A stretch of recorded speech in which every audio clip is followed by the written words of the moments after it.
திருமறை குர்ஆனிலும் நபிகள் நாயகம் ஸல்லல்லாஹு அலைஹி வஸல்லம் அவர்களுடைய ஹதீஸ்களிலும் பல்வேறு வகையான எச்சரிக்கை வசனங்களை நாம் அறிந்திருக்கிறோம். இதில் ரொம்ப டேஞ்சராக, ரொம்ப படு பயங்கரமாக எதை நபிகள் பெருமானாரும் திருமறை குர்ஆனும் கடுமையாக எச்சரிக்கிறது என்பதையும் நாம் அறிவோம். அதில் முதலிடத்தை பெறுவது இணை வைத்தல் என்று சொல்லக்கூடிய ஷிர்க் என்று சொல்லக்கூடிய இணை வைத்தல். இந்த ஷிர்க்கை இணை வைத்தல் என்ற வார்த்தையில் கடுமையை யாருக்கும் தெரியாமல் முஸ்லிம் சமுதாயம் சர்வ சாதாரணமாக அதை செய்து கொண்டிருப்பதை நாம் பார்க்கிறோம். எத்தனை முறை நாம் சொன்னாலும் சரி, சொல்லக்கூடிய நமக்கு சடைவு ஏற்படுகிறது. திருப்பி திருப்பி இதை சொல்லவா என்று செய்பவர்களுக்கு சடைவே இல்லை, சர்வ சாதாரணமாக செய்கிறார்கள். ஏனென்றால் அந்த இணை வைத்தல் என்பது என்ன என்பதை சுருக்கமாக எப்படி சொல்ல வேண்டும் என்றால், அது அல்லாஹ்விற்கு செய்யக்கூடிய துரோகம் அப்படின்னு சொல்லணும். இணை வைத்தல் என்பது சாதாரண பாவம் அல்ல, அல்லாஹ்விற்கு செய்யக்கூடிய துரோகம் என்று திருமறை குர்ஆன் சொல்லுகிறது. ஒரு துரோகம் என்று சொல்லும் பொழுது மக்கள் விழிப்பாக என்ன துரோகமா, அவ்வளவு பெரிய பாவமா அப்படின்னு நினைக்கலாம். இது எவ்வளவு பெரிய பாவம் என்பதற்கு நிறைய திருமறை குர்ஆன் வசனங்கள் இருக்கின்றன. நபியின் தந்தையும் அல்லாஹ் விட்டு வைக்கவில்லை இணை வைத்ததால், இந்த துரோகத்தை செய்ததால். நபியின் பிள்ளையாக இருந்தாலும் அல்லாஹ் விட்டு வைக்க மாட்டான் துரோகத்தை செய்ததால். நபியின் குடும்பமாக இருந்தாலும் அல்லாஹ் விட்டு வைப்பதில்லை இந்த துரோகத்தை செய்ததால். அவ்வளவு பயங்கரமான துரோகமாக திருமறை குர்ஆன் இணை வைத்தலை சொல்கிறது. இந்த இடத்தில் துரோகம் அப்படிங்கிறத விளங்குவதற்கு ஒரு எடுத்துக்காட்டை நான் சொல்கிறேன், அதை ஈஸியா விளங்கும். கடுமையான துரோகம் என்பதை அவரவர் புரிந்து கொள்ள வேண்டும். எப்படி? இரண்டு ஜோடி கணவன் மனைவி அப்படி வச்சுக்கிடுங்க. ஒரு கணவன் மனைவி, இன்னொரு கணவன் மனைவி. ஒரு மனைவி தன் கணவனுக்கு எல்லா தேவைகளையும் பூர்த்தி செய்கிறார். கணவன் எதை கேட்டாலும் உடனடியாக செய்து கொடுத்து அவனுக்கு பிறகு தூங்கி அவனுக்கு முன்னால் எழுந்து விடுகிறாள். அப்படி ஒரு மனைவி ஒருதனுக்கு. இன்னொரு கணவனுக்கு புருஷன் எதை சொன்னாலும் கேட்கறது கிடையாது. சாப்பாடு எடுத்து வேணா போய் எடுத்து போட்டு தின்னு அப்படிங்கிறான்.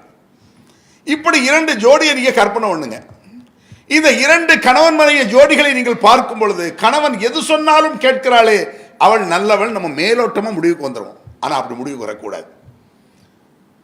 ஆனால் இந்த ரெண்டு ஜோடிகளிலும் அடிப்படை விஷயங்களில் யார் எப்படி இருக்கா அப்படின்னு பார்க்கணும்.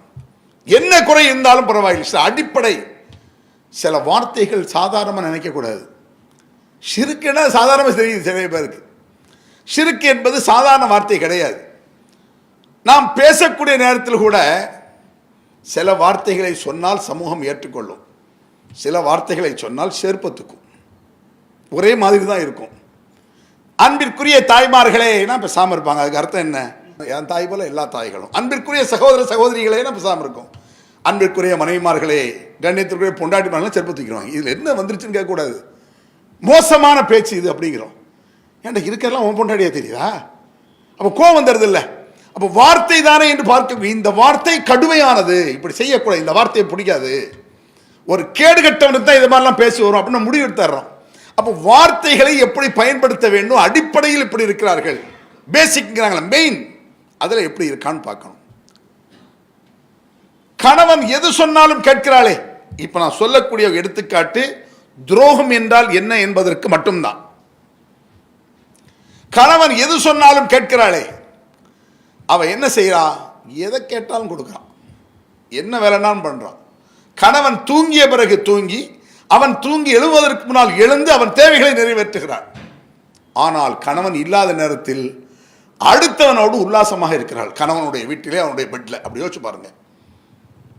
இந்த மாதிரி ஒரு கணவன் தன் மனைவியை பார்த்து விட்டால் இந்த துரோகத்தை, அட படுபாவி, இவளை என்னடா செய்யணும்னா விவாகரத்துன்னு சொல்ல மாட்டான், பெட்ரோலை ஊத்தி கொளுத்தணும் இந்த நாயம்பா, துரோகி, அநியாயக்காரி, படுபாவி ஏன்னு சொல்லுகிறான். இவன் படைக்கவில்லை அவளை, அவளை படைச்சா இருக்கான். ஒரு வாழ்க்கை ஒப்பந்தம், நம்ம ரெண்டு பேரும் சேர்ந்து வாழ்வோம், அந்த வாழ்க்கை ஒப்பந்தத்தில் செய்த துரோகம் உன்னால வந்து நிற்குது. அவள் 1000 உதவி இவனுக்கு பணிவிடை செய்திருந்தாலும் கூட பணிவிடை நாசமாகி போய் விடுகிறது. ஏன்? அடிப்படையில் கோளாறு இருக்குது. அல்லாஹ் சொல்றான், லைன் அஷ்ரக்த லயஹ்பத்தன் அமலுக. நீங்கள் இணை வைத்து விட்டால், இந்த துரோகத்தை செய்து விட்டால், நீ எவ்வளவு நல்லது செய்தாலும் நாசம். விளங்குதா பாயிண்ட்? எப்படி சொல்றான் அல்லாஹ்? ஏன் அதை நாசங்கிறான் அல்லாஹ்? நீ என்ன நல்லதை செய்றா, அவ எவ்வளவு நல்லதை செய்யட்டும், எவ்வளவு பணிவிடை செய்யட்டும், துரோகி அவள்.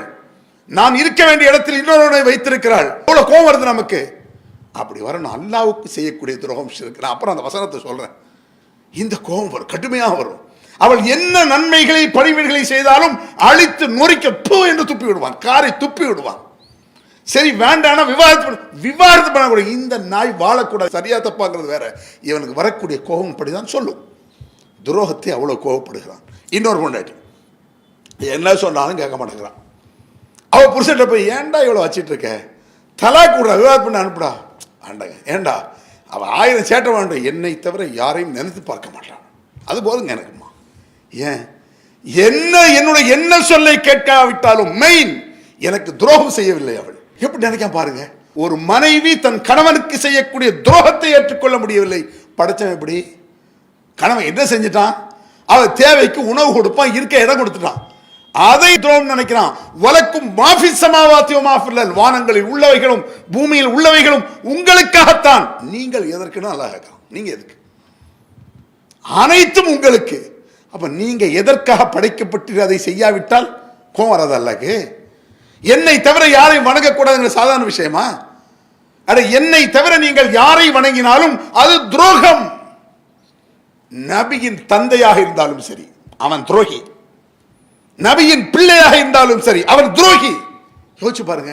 ஏன் இந்த ஷிர்க்கை தூக்கி நம்ம நிக்கிறோம்? இதுல இதுதான் ஃபர்ஸ்ட், வேற மனத்தெல்லாம் அப்புறம். சும்மா சாதாரண கொள்கை கிடையாது நீங்க நினைக்க மாதிரி. இது ஏதோ தௌஹீத் ஜமாஅத் இப்படி சொல்லிட்டாலே நினைக்காதீங்க. ஒவ்வொரு முஸ்லிமும் மண்டையில் ஏற்ற வேண்டிய சப்ஜெக்ட். இந்த தவறுகள் எப்பொழுதெல்லாம் முளைக்கிறதோ அதை ஒழித்து கட்டுவதுதான் குறிக்கோள். அப்படி நினைங்க. ஒரு ஷிர்க் எப்போ இப்போ உதாரணமா இன்றைய ரபீல் அவுல்ல என்ன முசீபத்து முளைக்குது? திருப்பி மௌலுதுகள் ஆங்காங்கே நடைபெறுது. இதை மௌலுது பேசுற உடனே சில இவங்களுக்கு வேற வேலை இல்லை, பௌத்தரிசல், அறிவில்லை இவர்களுக்கு. ஒரு தவறு எப்பொழுது முளைத்தாலும் ஏற்கனவே சொல்லியாச்சுன்னு சொன்னா முட்டாளாம. ஒரு நல்ல பாம்பு உள்ள வருது, நாகப்பாம்பு கருநாகம் உள்ள வருது, அடிச்சு நொறுக்கி தூர வீசிட்டீங்க. 1 மணி நேரம் கழிச்சு இன்னொரு நாகப்பாம்பு வருது, அடிடா, அதை ஏற்கனவே அடிச்சாச்சு, இதை அடி, வரும்பொழுதெல்லாம் அடி. கொசு வரும்பொழுதெல்லாம் கொசு எடுத்து வைக்கணும்ல, அதுதான் 1 வாரம் வச்சாச்சுல, இன்னைக்கு எதுக்கு? இன்னைக்கு வருதுலடா. அறிவில்லாத பேச்சு. எத்தனை முறை இணை வைத்தல் தூக்கினாலும் வளர்ந்தாலும், எத்தனை முறை வளரட்டும், ஒழிய வேண்டும் என்பது ஷிர்க். ஒழிப்புனா சும்மா கிடையாது. எப்பொழுதெல்லாம் முடியுமா அந்த ஒவ்வொரு விஷயம் எவ்வளவு முக்கியம் என்பதை பொறுத்து மார்க்கம் சொல்லும். அதாவது வணக்கத்தில் தலையாய வணக்கம் என்ன? வணக்கத்தில் தொழுகைன்னு உங்க எல்லாருக்கும் தெரியும்.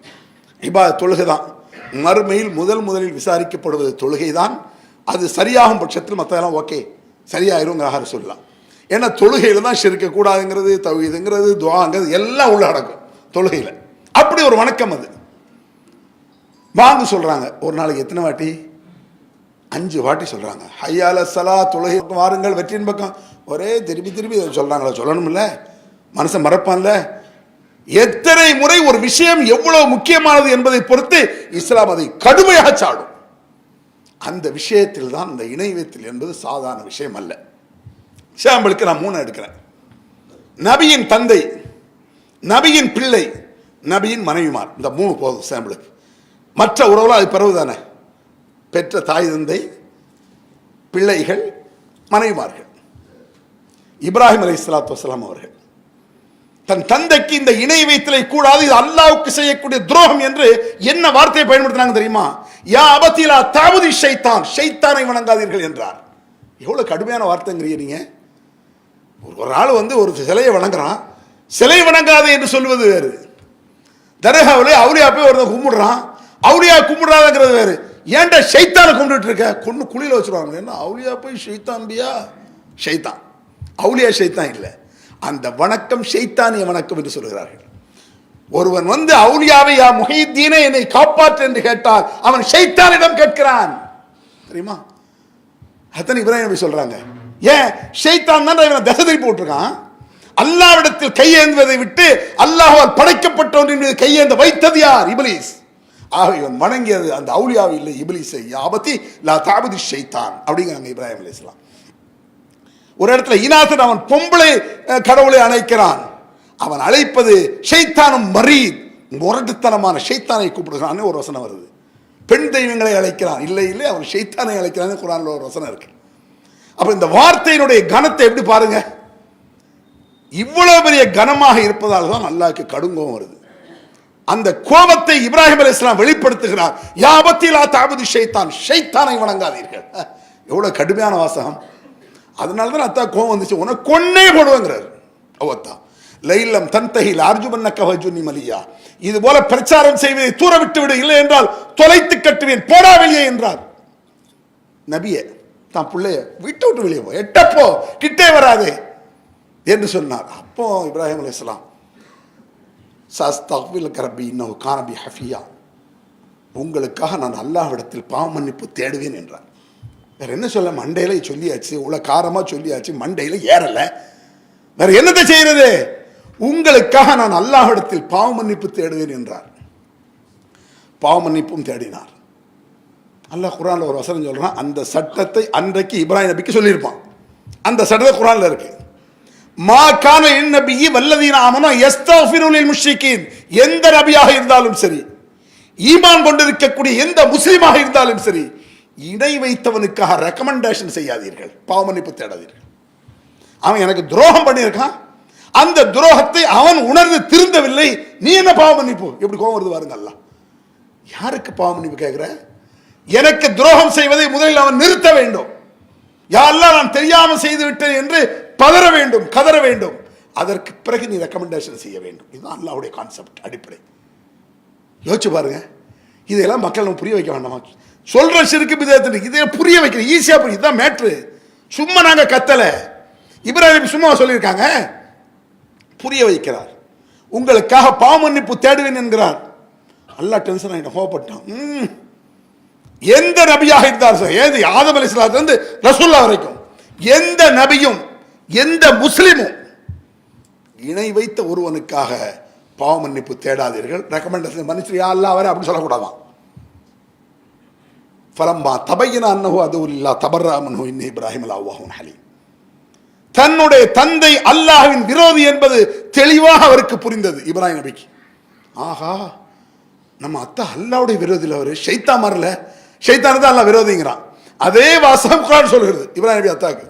ஃபலம்மா தபையன அன்னஹு அதுல்லாஹ், தன் தந்தை அல்லாஹ்வின் விரோதி என்பது தெளிவாக புரிந்த பொழுது தபர்ரா மின்ஹு, உடனடியாக இப்படி தௌபா செய்வதை விட்டுவிட்டார். இன்ன இப்ராஹிம் லஅவ்வாஹுன் முனீப், அருமையான மனிதர், சகிப்புத்தன்மை மிக்கவர், பொறுமைசாலி. சொல்றான், எங்க அத்தாவை மன்னிக்கலையா, இப்படி கோபம் வரல. அடடா, அல்லாஹ்வின் விரோதிகள் நம்ம கையை அத்தான்னு சொல்லல, அல்லாஹ்வின் விரோதிகள் நம்ம கையேந்திட்டோம், யாரெல்லாம் நான் தெரியாம மன்னிப்புக்கிறேன், அப்படி பதறிட்டாங்க இப்ராஹிம் அலைஹிஸ்ஸலாம். தபர்ரா மின்ஹு இன்ன இப்ராஹிம் லஅவ்வாஹுன் ஹலீம்.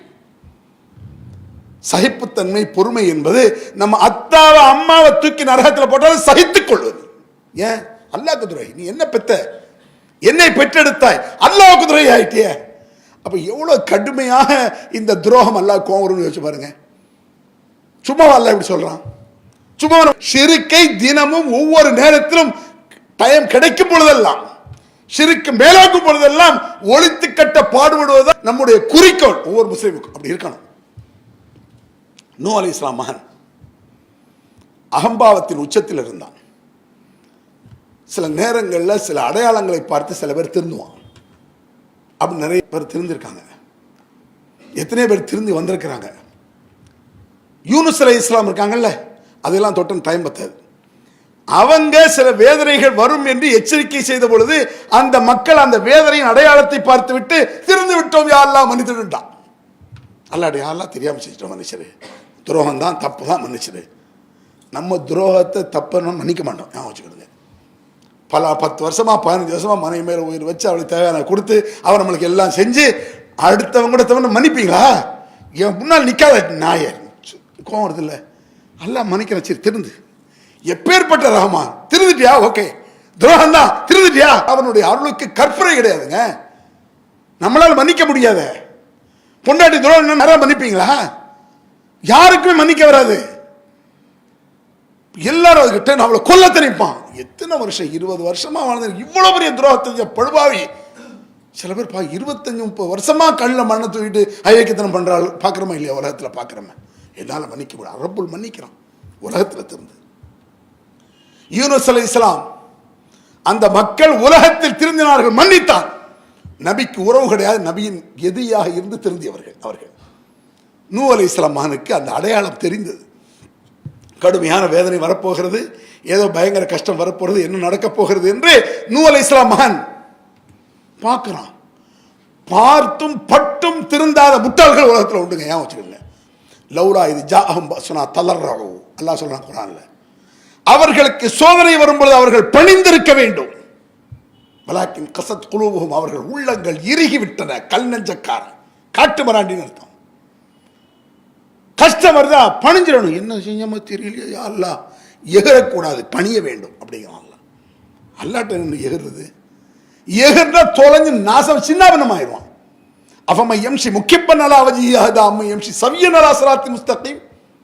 நேர்வழி நடக்கக்கூடியவனும் முகங்குப்புற கீழே விழுந்து முகத்தை உடைத்துக் கொண்டவனும் ஒன்றா? கேள்வி குர்ஆன்ல. அல்லாஹ் சரியா இல்ல, பணிஞ்சிடணும். அவன் பணியல. நூ அலைஹிஸ்ஸலாம் மகன் பயங்கரமான மழை பெய்து வானம் எப்படி வருதுன்னா, வானத்தின் வாயில்கள் திறக்கப்பட்டனங்கிறான் அல்லாஹ். ஃபுத்திஹத்தி ஸமாவாத். வானத்தின் வாயில்கள்னா பள்ளிவாசல் வாசலா? ஒரு ஊருக்கு ஒரு வானத்தின் வாசல்லாம் கற்பனை பண்ணுங்க. வானத்தின் வாசல்கள் திறக்கப்பட்டன, பூமியிலிருந்து தண்ணீர் இப்படி வந்த ஒரு செகண்ட், சில வினாடிகள். மிகப்பெரிய வெள்ளப்பெருக்கு வருது இல்லை, அப்பவாது வந்துருச்சுடா. அத்தா நூ நபி சொன்ன மாதிரி, அத்தா சொன்ன மாதிரி, வாப்பா சொன்ன மாதிரி, ஏதோ அவர் சொன்னது நடக்குத. யாருல அந்த மூதைக்கு அப்பவும் புத்தி வரல. கால சாவிலா ஜபலினி அஷிபினி மினல்மா. அப்புறம் உங்க அல்ல தண்ணியை கொண்டு வரட்டும். அதெல்லாம் நீச்சு தெரியாதவன் ஜாவான், நான் இருக்கம்பியா, எனக்கு தெரியாதா? கால சாவிலா ஜபலின், மலை இருக்கு, அதில் போய் நினைக்குவேன், வர சொல்லு. இவ்வளவு அகம்பா பார்த்தீங்களா? அத்தா கதறாங்க, என் புள்ளன்னு கதறாங்க. அவனுக்கு புத்திய பாருங்க. சாவி இலா ஜபல், மலையில ஏறிக்குவேன். வஹால பைனஹும் முஜ்ஃபகான் மினல் முகரக். அந்த நேரத்தில் உன்னை போய் கூப்பிடுறாங்க, வாடா டேய் வாடா, நல்லா இருப்ப வாடான்னு சொல்ற மாதிரி, வாடா வந்துடுறா, கப்பலில் ஏறுறா. இதெல்லாம் குர்ஆன்ல இருக்கு, கதை கிடையாது. யோசிச்சு பாருங்க. மகன் சொல்லி அத்தா கேட்கலங்கிறது எதார்த்தம், நிறைய இடத்துல நடக்கும். அத்தா சொல்லி மகன் கேட்கல, மகன் அத்தாட சொல்லி எனக்கு தெரியாது உனக்கு தெரியும், நீ நேற்று பிறந்ததானு அத்தா ஈஸியா. நீங்க என்னத்தை சொல்லுங்க? குர்ஆன் நான் தானடா உன்னை ஓத வச்சேன், நீ என்ன எனக்கு சொல்றேன் பாரு. இங்க மாத்தி எப்படி அத்தா, நான் நபிடா வாடா, புத்திய பத்தியடா ஏறி பேசிட்டு இருக்காங்க. கடைசி அதாவது நீந்தி கொண்டு இருக்கும் பொழுது பேச்சு நடைபெறுகிறது. அவன் நீந்திக்கிட்டு இருக்கான், இவங்க கப்பல்ல இருக்காங்க. வஹால பைனஹும் முஜ்ஃபகான் மினல் முகரக்கீன். படு பயங்கரமான அலை வந்தது. அலை பயங்கரமான அலை. மூழ்கடிக்கப்பட்டான், தொலைந்தான். அல்லாஹ் சொல்றான். அவரை போய் கண்ணியமா பேச முடியாது. நூ நபி மகனால் கண்ணியம் கிடையாது. அல்லாஹ்வின் துரோகிக்கு என்ன கண்ணியம் வேண்டி கிடக்கிறது? அவன் வேணும் பேச, தாராளமா பேசலாம். அபூஜையில கண்ணியமிக்க அபூஜையில் அவர்களே அப்படின்னா சொல்ல முடியும். மாண்புமிகு ஷைத்தான் என்ன கூறினான் தெரியுமா? அயோக்கிய ராஸ்கல் தான் சொல்லணும். வஹால பைனஹும் முஜ்ஃபகான் மினல் முகரக்கீன். படு பயங்கரமான அலை, மூழ்கடிக்கப்பட்டான். யா ரப்பி இன்னப்னி மின் அஹ்லி, யா அல்லாஹ் என் புள்ள யாரு? நூ நபி. குர்ஆன்ல இருக்க. யா ரப்பி இன்னப்னி மின் அஹ்லி, என் பிள்ளை என் குடும்பம். யா அல்லாஹ் யா நூஹ் இன்னஹு லைஸ மின் அஹ்லி. அவன் உன் குடும்பமே கிடையாது. நான் புள்ள வேண்டிக்க, உன் குடும்பமே கிடையாது. உன் கூட ஏறி இருக்காங்க கப்பல், அவங்க தான் உன் குடும்பம். அதான் அர்த்தம் இருக்கு. லைஸ மின் அஹ்லி இன்னஹு அமலுன் கைரு சாலிஹின். இந்த நூஹ் நபி செய்த இந்த பிரார்த்தனை தவறானது என்றால், கைரு சாலிஹ், சாலிஹான செயல் அல்ல. பச்சை வார்த்தை குர்ஆன்ல. அப்புறம் யாரெல்லாம் தெரியாதனமா கேட்டு அழுதுட்டார். இன்னும் அப்படி கேட்க மாட்டேன், என் பிள்ளைக்கு நான் கேட்டதுவா தப்பு. அதுதான் அர்த்தம் இருக்கு. ஏன் துரோகி, இணை வைத்தல் என்பது துரோகம். ஞாபகம் வச்சுக்கிடுங்க அன்பிற்குரியவர்களே. நமக்கு துரோகம் நடக்கும் பொழுது எவ்வளவு கடுப்பு ஏற்படுகிறது, அது வளரக்கூடாதுன்னு. எங்க பார்த்தாலும் அல்லாஹ்வுக்கு துரோகம் நடப்பதுதான் மௌலூத். வேற என்ன சும்மாவா அது? அதை விலாவரியா ஜும்மால பேச முடியாது. பச்சையாக டைரக்ட் சில வார்த்தைகள் வந்து ரசூல் ஸல்லல்லாஹு அலைஹி வஸல்லம் இன்டைரக்ட்பாங்கல்ல, மறைமுகமாக கூட இணை வைத்தலின் சாயல் அந்த வார்த்தையில் இருக்கக்கூடாது என்று சொன்னவர்கள் நபிகள் பெருமானார். மறைமுகமாக ஷிர்க் இருக்குன்னா என்ன நடக்குது அவங்களுக்கு சொல்றாங்க. இந்த ஒரு ஹதீஸ் போதும். லா யகுலன்ன அஹதுக்கும் அல்லாஹும் மக்ஃபிர்லி இன் ஷிஅத அல்லாஹும் மர்ஹம்னி இன் ஷிஅத. உங்களில் யாரும் யா அல்லாஹ் நீ நாடினால் எனக்கு அருள் செய்வாயாக, நீ நாடினால் என்னை மன்னிப்பாயாக என்று சொல்லாதீர்கள். நாங்கள் சொல்லலாம். இதில் ஏதாவது தப்பு தெரியுதா? மேலோட்டமாக பார்த்தா அல்லாஹ் நாடினால் இன்ஷா அல்லாஹ் சொல்லத்தானே செய்கிறோம். இன்ஷா அல்லாஹ் என்பது அல்லாஹ் நாடினால் இது கிடைக்கும் நடக்கும்னு சொல்லலாம். அல்லாஹ் போய்கிட்டு நீ நாடினால்னு சொல்லக்கூடாது. நீ நாடினா தா அப்படி சொல்லக்கூடாது. நீ நாடுவதை தவிர ஒரு வழி இல்லைன்னு சொல்லணும். ரெண்டுக்கு வித்தியாசம் இருக்கு. நீ நாடினால் என்று அல்லாஹ்வை சொல்லும் பொழுது இரண்டு அல்லாஹ் இருப்பதா துரோகமாகிவிடும், ரெண்டு கடவுள் இருக்கதாயிரும். எப்படின்னு பாருங்க. ஒரு ஆள்கிட்ட போய் நீங்கள் ஒரு சொல்ல கடன் கேட்குறீங்க, அவர் கிராக்கி பண்ணுறாரு, நம்மளுக்கு கோவம் வருது. இஷ்டம் இருந்தால் கொடு, இல்லைனா போகும்போது நாடினாலும் அதான் அர்த்தம். இஷ்டம் இருந்தால் கொடு, இல்லாட்டி போ, நான் வேற யார்ட்டையும் வாங்கிக்கிறேன், அதான் அர்த்தம் அதுக்கு. அல்லது என்ன சொல்லுவோம், இஷ்டம் இருந்தால் கொடு, இல்லாட்டி போ, நாளைக்கு நீ ஏன்ட்ட வருவீங்களா அப்போ பார்த்துக்கிறேன். இந்த கருத்து அதில் வந்துடும். எப்படி யாரெல்லாம் நீ இஷ்டம் இருந்தால் என் பாவத்தை மன்னி, இல்லைன்னா போ, நாளைக்கு நீ ஏன்ட்ட வரணும்ல, அப்படி ஆயிரும். இல்லைன்னா இஷ்டம் இருந்தால் மன்னிச்சுக்க, இல்லைன்னா போ, வேற அல்லாவா இல்லை, அப்படி ஆயிரும். டைரக்ட் நம்ம அந்த நோக்கத்தை நினைக்கல, ரெண்டு அல்லா இருக்குன்னு நினைக்கல. நாம் சொல்லக்கூடிய வார்த்தையில் அப்படி வந்துடக்கூடாது. அரசு சொல்லாரு. பெண்கள்லாம் வீட்டில் குழந்தைய தொட்டில் ஆட்டுவாங்கல்ல, தொட்டில் ஒரு சின்ன பையன் 4 வயசு பையன் சேட்டை பண்ணுவான்ல, அப்போ இந்த டென்ஷனில் பெண்கள் சொல்லுவாங்க, பார்த்துருக்கீங்களா, என்ன சேட்டை பண்ணான், எந்த அல்லாட்டு போய் சொல்ல, எந்த அல்லாவா 10-15 அல்லாவா இருக்கும். அமெரிக்கா அல்லாட்டு சொல்லவா, ரஷ்யா அல்லாட்டு சொல்லவா, இது ஷிர்க்கு. ஆனால் ஷிர்க்குன்னு அவங்களுக்கு தெரியாது. ஆனால் கொடுமையான வார்த்தை இது சொல்லணும். சஹாபாக்கள் அப்படி சொல்லிதான் ரசூலுல்லாஹ் சொல்லாதுங்கிறாங்க. வந்துடும் இந்த வார்த்தையை சொல்லாத. நம்மள அறியாம ஒரு பாட்டை படிச்சுட்டு போயிடுவோம், அதில் இணை வைத்தல் வந்துடும். இப்படி பச்சை பச்சை இது இன்டைரக்ட் ரசூலுல்லாஹ் சொல்றாங்க, பச்சையா சொல்றாங்க. அந்த கஃபார் பில் ஹதாயா, பாவங்களை நீர்தான் மன்னிக்க வேண்டும். நபிகள் பெருமானார், நான் அல்லாஹ்விடத்தில் மன்னிப்பு கேட்கிறேன், நீங்கள் எல்லாம் அல்லாஹ்விடத்தில் மன்னிப்பு கேளுங்களா? இல்லை இல்லை, ஓன்ட்ட தான் கேட்பேன். என்ன அக்கிரமம் இது? அல்லாவை தவிர யாரின் மீதும் சத்தியம் விடாதீர்கள். அப்படியா சொல்லிங்க? உங்க தலையில சத்தியம் இருக்க. சம்துஃபீன சிரீபிக்கும் அலைக்கும் மௌலூத் வார்த்தை. அந்த கஃபாருல் ஹதாயா நிறைய வாசம், அதெல்லாம் சொல்லி விழாவரியாவெல்லாம் சொல்ல முடியாது. இப்படி அல்லாஹ்வுக்கு செய்யக்கூடிய துரோகங்கள், இணை வைத்துகள் சர்வசாதாரணமாக கீழ் அதுகுலன்னார மஹத்தாகலின் போங்கடி நரகத்திற்கு என்று சொல்லப்பட்டு விட்டது. யாருக்கு? போங்கடி நரகத்துக்கு. யாரு சொல்றான்ல? நூ நபி மனைவி, லூத் நபி மனைவி குர்ஆன்ல இருக்கு. நூஹ் நபி மனைவியும் லூத் நபி மனைவியும் போங்கடி நரகத்திற்கு. நபி மனைவி அங்க என்ன பாப்பா, நபிக்கு தான் சொர்க்கம். எனக்கும் துரோகி, எனக்கு துரோகம் செய்தவனுக்காக பாவ மன்னிப்பு தேட வேண்டுமானால் முதலில் அவன் துரோகத்தை நிப்பாட்டட்டும், அவன் உணர வேண்டும், பிறகு நீ தௌபா செய், பிறகு ரெக்கமெண்டேஷன் செய். அதுதான் இஸ்லாமிக் கான்செப்ட், அடிப்படையாக தான். அதனால் இது மக்களுக்கு இப்போ திருப்பி திருப்பி நாம் ஏன் சொல்ல வேண்டும்? அதில் நான் ஒரு வசனம் வாய்ச்ச முதல்ல, அதுதான் ஃபலம்மா நசூமா துக்கிரு பிஹி, அல்லாஹ்வுடைய சட்ட திட்டங்களை அவர்கள் மறந்த பொழுது. ஒரு சாராருக்கு சொல்றான், ஃபலம்மா நசூமா துக்கிரு பிஹி, எது பற்றி அவர்கள் எச்சரிக்கை செய்யப்பட்டார்களோ, எது பற்றி நினைவூட்டப்பட்டார்களோ அதை அவர்கள் மறந்த பொழுது, அஞ்சே நல்லதின் என்னவும் அனிசு, அந்த தவறை கூடாது என்று சொல்லிக் கொண்டிருந்தார்களே அவர்களை காப்பாற்றினோம். இவ்வளவுதான். இதுக்கு தான் நம்ம சொல்றோம், வேற ஒன்றும் கிடையாது. நம்ம ஏன் திருப்பி திருப்பி சொல்லணும்? ஒரு ஷிர்க் நடக்குது, வழிகேடு நடக்குது, பித்அத் நடக்குது, அக்கிரமம் துரோகம் நடக்குது. நடக்கும் பொழுது இது அக்கிரமம், இது ஒரு துரோகம், இது ஒரு அநியாயம், இந்த அநியாயத்தை அல்லாஹ்வுக்கு செய்யாதீர்கள் என்று சொல்லிக் கொண்டிருந்தார்களே அவர்களை காப்பாற்றினோம். இதுதான் மேட்ரு. நமக்கென நம்ம செயல் இல்லை, இது ஒரு முஸ்லிமுக்கு அழகல்ல. அழிவு வந்தால் நமக்கும் சேர்ந்துதான் வரும், அதில் மாற்றுக்கிறது இல்லை. அந்த குற்றத்தை, அந்த அக்கிரமத்தை யார் தடுத்து கொண்டிருந்தார்களோ அவர்களை காப்பாற்றினோம். அகது நல்லது நலமும் அநியாயக்காரர்களை பிடித்தோம். இந்த இணை வைத்தலை ஒமா எஜஹது பி ஆயாத்னா இல்லா குல் ஹத்தாரின் கஃபூர், பெரும் துரோகிதானா இந்த ஷிர்க்கை செய்வான். அல்லாஹ்வுடைய துரோகியை அல்லாஹ் காப்பாற்ற வேண்டும். அத்தீன் வ நஸீஹா, மார்க்கம் என்பதே பிறர் நலன் நாடுதல். இந்த துரோகத்தை யாரும் செய்துவிடக்கூடாது. இந்த துரோகம் செய்து நரகத்தில் வீழ்ந்து விடக்கூடாது. எல்லா மக்களும் சூனத்தை அடைய வேண்டும் என்று நபிகள் பெருமானார் பேராசைப்பட்டார்களே, அது போன்ற உணர்வோடு பிரச்சாரம் செய்வது நபி வழி என்பதை சொல்லி, அது போன்ற உணர்வை, அது போன்ற நபி வழி நம் எல்லோருக்கும் அல்லாஹ் தருவானா என்று சொல்லி முடித்துக் கொள்கிறேன். அல்ஹம்துலில்லாஹி ரப்பில் ஆலமீன்.